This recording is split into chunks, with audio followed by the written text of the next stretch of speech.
My daughter spent 3 weeks meticulously planning her cousin's birthday party, and I shelled out $2,300 for decorations, catering, and party favors, only to discover at the last minute that she wasn't even invited because she uses a wheelchair. We decided not to attend and instead sent a surprise gift, and when they opened it, half the guests walked out in outrage. The invitation never showed up, not a glitch, not a delay, not hiding in spam. Everyone else got theirs. That big, animated email with dancing animals and jungle drums, "You're invited," flashing like it was the Oscars. My son got one. I got one. Even my ex, who hasn't darkened our doorstep since 2019, got one. Mia? Nada. She checked her inbox like it owed her money, before school, after dinner, sitting in the car at Target. She'd glance at her phone, hit refresh, wait, nothing. And every time, her smile shrank a little more. At first, I thought maybe my sister just forgot to include her address. She's scatterbrained, 3 kids, a full-time job, chronic main character energy. It happens. So I called, phone on speaker, Mia folding tiny paper napkins into triangles at my side. She was so proud, wanted the party to look fancy but chill. My sister picked up immediately. "Hey," I said, trying casual. But in that moment I knew something was breaking. "I think Mia's invite didn't come through." Silence. Then, "Yeah, so Tyler asked if she could, not come." I thought I misheard. "I'm sorry, what?" "He wants it to be fun, light. Adding another chair might be a bit much." I didn't say anything. I just looked at Mia. Her hands stopped folding, her eyes fixed on the table, like she was trying not to exist. I hung up before my voice sounded shaky. We sat in silence, only the dishwasher humming and one of those awful jungle playlists on our Bluetooth speaker. Then Mia said, without looking up, "He doesn't want me there." Not a question, just a fact. My chest burned, but I stayed calm. When your kid hurts, the last thing they need is to see you fall apart. I took a breath. "He's an idiot," I said. "You made half this party happen." She nodded, swallowed, still staring down. "I thought maybe they forgot," she whispered. I didn't think they'd actually leave me out. I didn't know what to say without swearing, so I said nothing. Minutes later, she wheeled herself to her room and closed the door softly. That soft click, that's the part that killed me. I stayed in the kitchen, staring at the napkins she left behind, perfect little white triangles lined up like surrender flags. Later that night, I opened my laptop and pulled up my spreadsheet, the one tracking everything I'd paid to help my sister. $800 for the venue deposit, $300 for the magician, $450 for decorations and centerpieces, $200 for extra catering, $550 for party favors, balloon delivery, printed signs, $2, $300 total. And that doesn't even include my late-night runs for supplies or the hours Mia spent designing the welcome board in Canva. I stared at those numbers and realized they didn't just exclude her, they let her build the party, then locked her out. And I let them. I sat with that guilt. I thought I was helping. I thought saying yes was the right thing. But all I'd done was fund the party that hurt my kid. So I decided we weren't going. Not Mia, not her brother, not me. But we were still sending something. The next morning at breakfast I told Mia, "We're not going." She didn't look shocked, just nodded, eyes on her cereal. Then I added, "We're sending a gift." She looked up. "What kind of gift?" I shrugged. "One they won't forget." She raised an eyebrow. "Like a flaming bag of dog poop?" I snorted. Tempting, but no, she paused. "Will I get in trouble?" "Definitely not." "Will they?" I asked. She gave me a real smile, the first since that call. "I'm in," she said. Just like that, the fog lifted. We didn't need revenge. We needed truth. To walk into that party wrapped in a bow and sit that truth next to the cake. They wanted her quiet. We were going to make some noise. By the time I finished packing the gift, I wasn't just mad about one party. It was the weight of every little thing before, the moments I swallowed, the times I chose peace over speaking up because it was family. My sister knew her place in our story early on, how to cry just enough to stay innocent, how to break things and get thanked for the lesson. I was the kid with band-aids in her backpack and a schedule in her hand, praised for being mature, which really meant low maintenance and useful, while she forgot birthdays. I remembered. I kept everyone from falling apart. And now, when things did fall apart, I was done pretending. I've always been the one who cleans up everyone else's mess, the fixer, the helper, the wallet. Funny how being the strong one doesn't earn respect so much as it does expectations and silence. Once you're pegged as the reliable person, nobody checks if you're okay, they just pile more on your plate. I remember the day my sister found out she was pregnant with Tyler. She showed up at my apartment, mascara streaked down her cheeks, no job, No plan. No clue what to do. I held her for an hour, made her tea, told her everything would work out, and then I said, move in. Rent-free. She stayed 8 months. Bought nothing, cooked nothing, didn't lift a finger. But the second she moved out, once her boyfriend got his act together, she outlined a whole new set of boundaries. We need space now. You understand, right? Of course I did. That's the job. Fast forward 12 years. My daughter, Mia, gets uninvited from the party she helped plan, and my sister barely blinks. It's just a detail to her, like swapping out chairs, when it's really a human being erased. But what stung most wasn't her words, it was how familiar it felt. Mia's been getting sidelined since she first needed a ramp. Remember that Christmas photo a few years back? Everyone's smiling, tree in the background, except Mia's wheelchair didn't fit in the frame, so they zoomed in on faces and tops of heads. It looked fine, unless you noticed what was missing. I said nothing, just one photo, I told myself. It didn't matter. Then came the birthday party at the outdoor-only venue, grass and gravel everywhere. Mia couldn't push her chair 10 feet without the wheel sinking. My sister shrugged. We didn't think of that part, sorry, like she'd forgotten to check the weather forecast, not that she'd forgotten her niece. I still let it slide, because admitting it was intentional would mean admitting my family was okay hurting my kid, and you can't unknow that.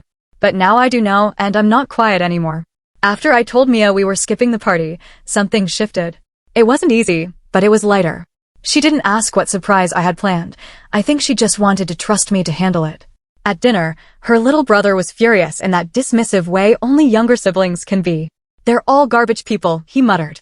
I hope the cake falls over. I didn't correct him, he wasn't wrong. I hope the magician quits mid-trick and tells everyone Santa's fake. Too far, Mia said, but she smiled. A small moment, but something. That night, I pulled up the invite list. Everyone else was going. Aunts, cousins, family friends, people who'd known Mia since birth. Not one of them asked why she wasn't on the list. They saw and stayed silent. That stung even more. This wasn't just my sister's choice, it was a group decision, spoken or not. The next morning, I emailed the magician and candy cart vendor I'd already paid, asking them to come to our house instead. Both said yes. I followed up with the balloon delivery and photo booth guy. Then I called the few people I actually trusted, the ones who'd shown up before, who asked how Mia was doing because they cared. I told them the truth. Some cried, some asked what to bring. By lunchtime we had a new party at a new address, same decorations, same vendors, because I'd paid for all of it. For the first time in a long time, I felt something other than guilt or survival. I felt like I was doing the right thing, not just as a mom, but as a person.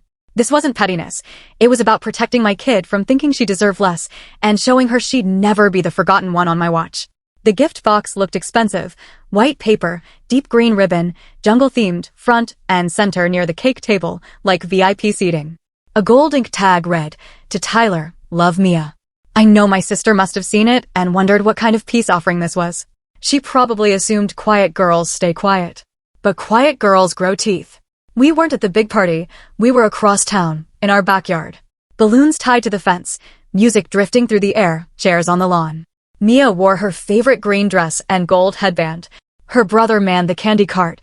The magician had just finished his first trick. Lemonade in mason jars, kids laughing.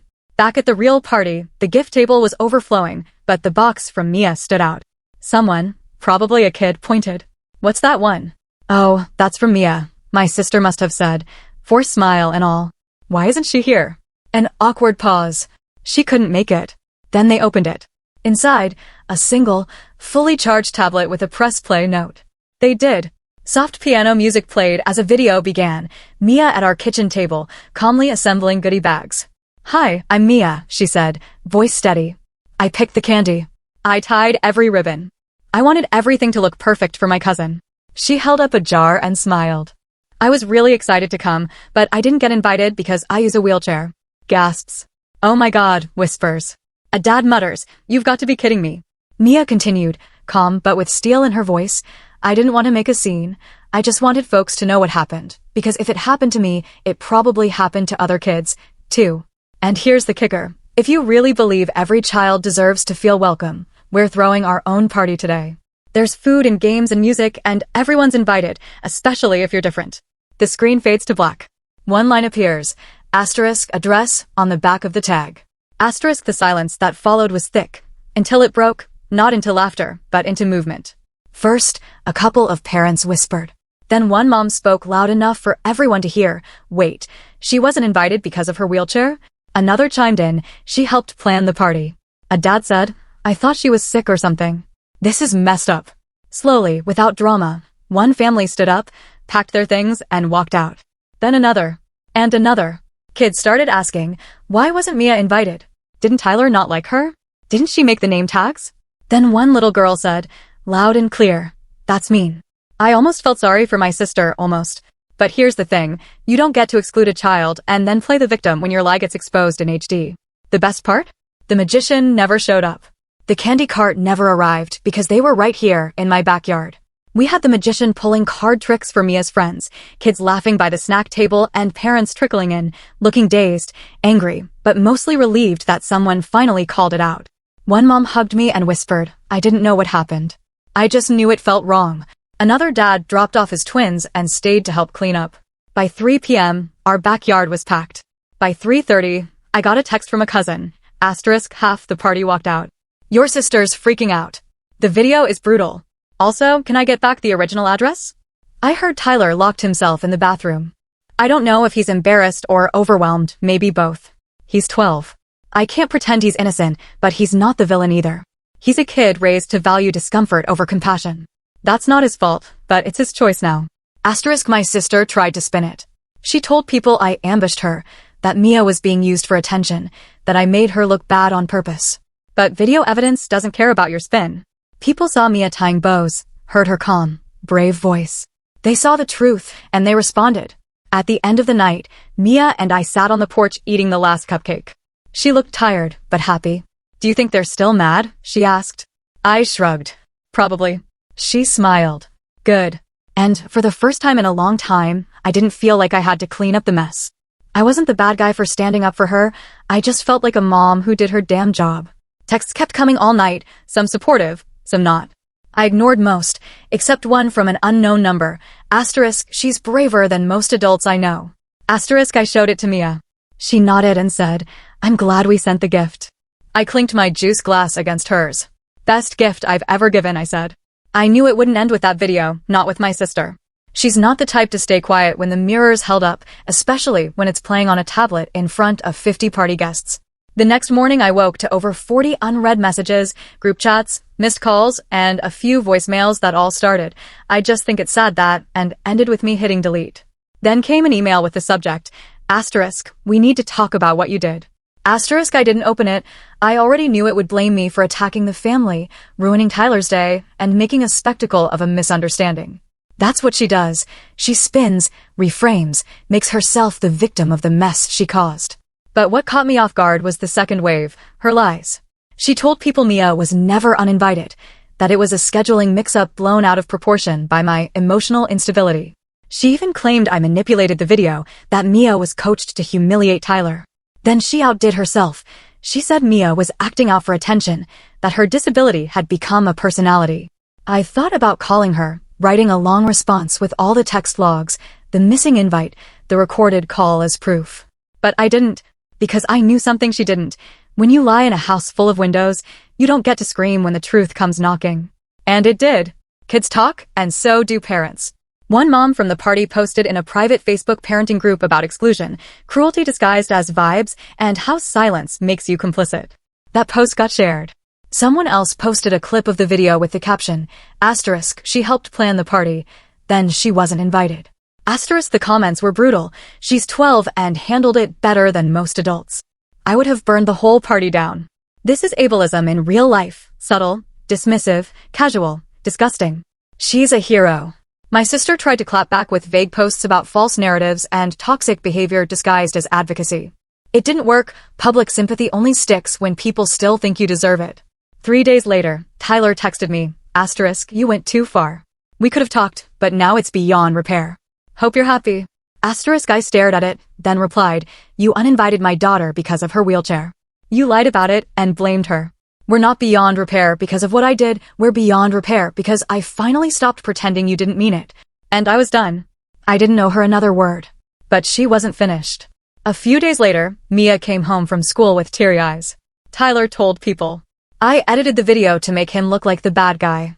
She dropped her bag and told me I'd hacked his mom's email and deleted her invite. She wasn't crying, just bone-tired from trying so hard for so long. I sat down beside her. Do you believe any of that?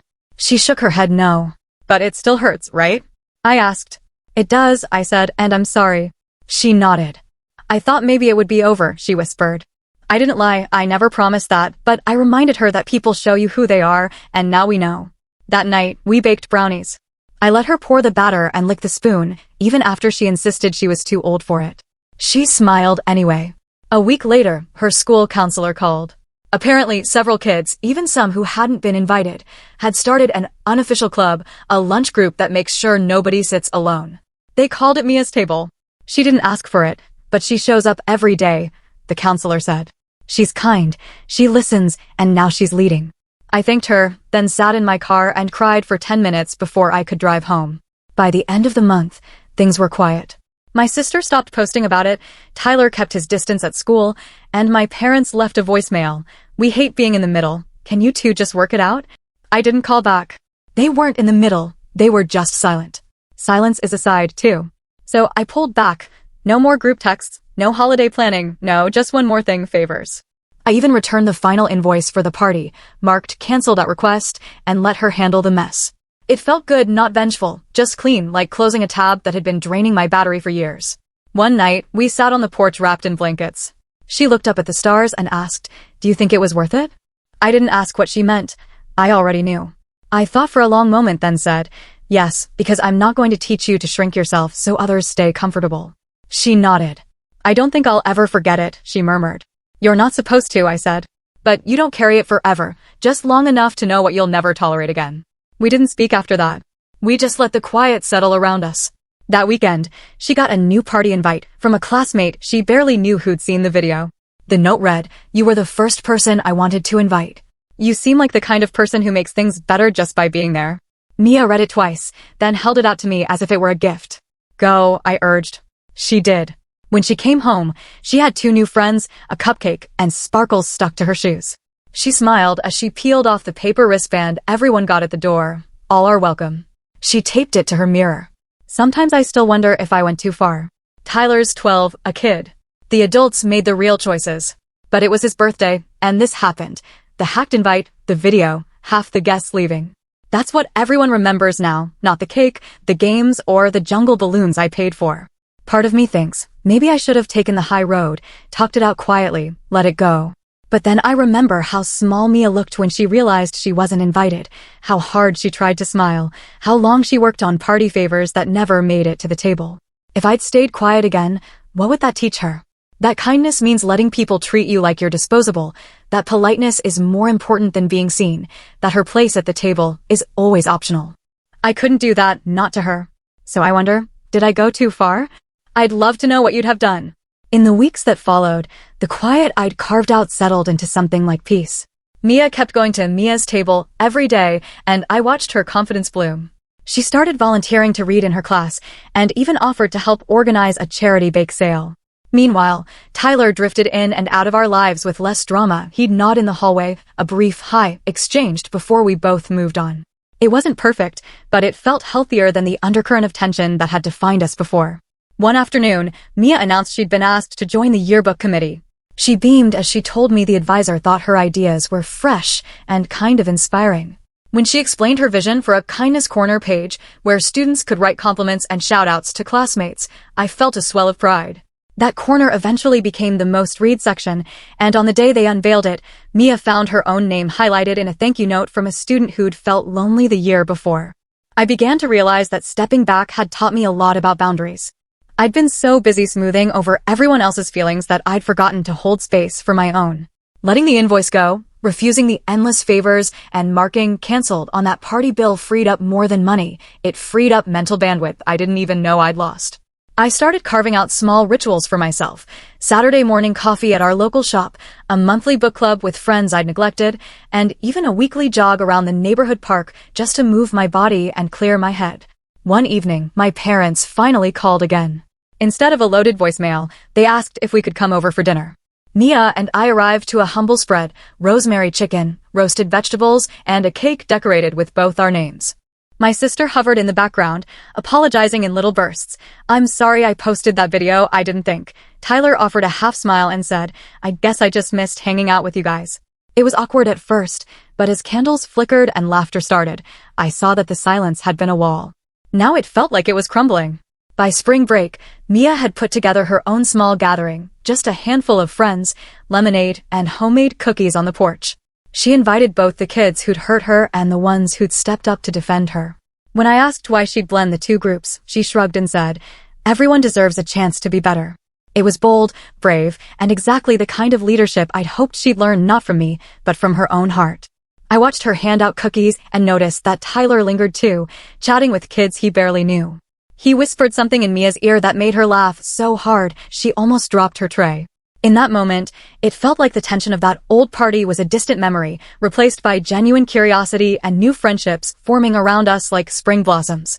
A month later, I found myself scrolling through my phone, staring at the canceled invoice email.